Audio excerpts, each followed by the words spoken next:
Video 15 of the master course Quantum Chemistry of Molecular Electromagnetic Properties. The topic of this lecture is time-independent response theory. In the last section, we looked at corrections to the energy and to the wave function, which becomes useful when we later on will derive molecular properties as derivatives of the energy.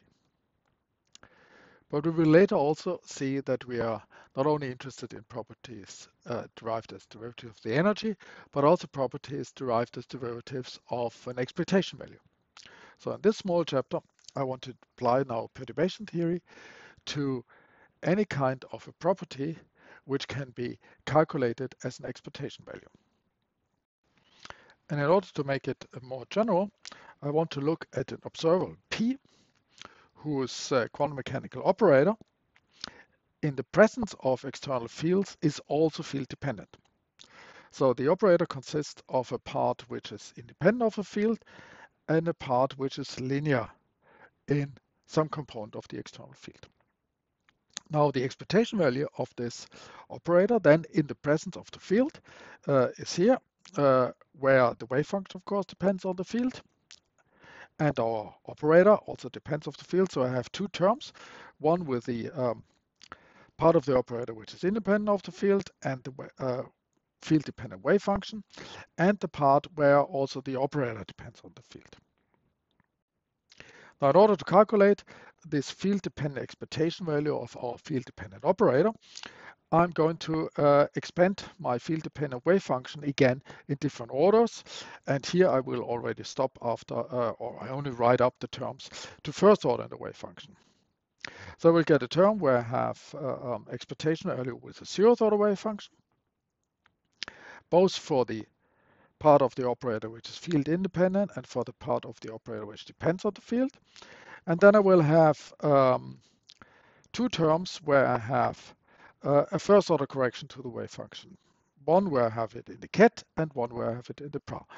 And this is the zeroth order contribution to this property. And these three together are the first order correction to the property.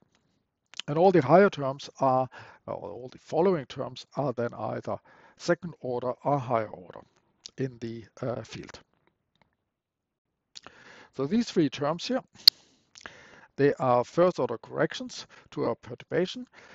They're also very often called the linear response of the expectation value to the field. Linear because they are linear in the field, and the response because this is a correction to the unperturbed expectation value.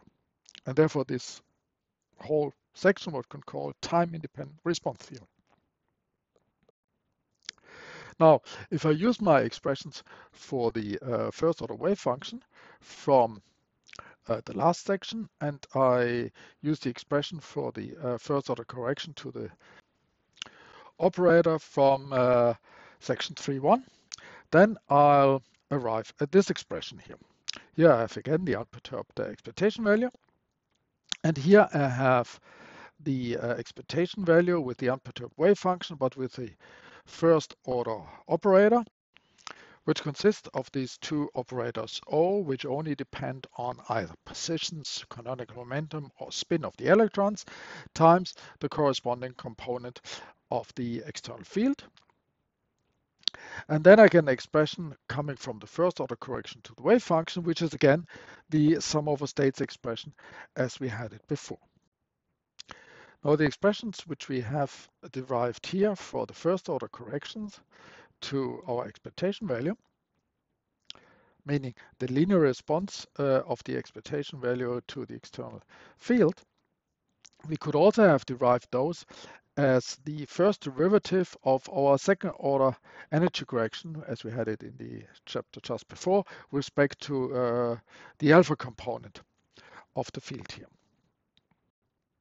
Which means that this treatment here is consistent with the one shown in the previous section.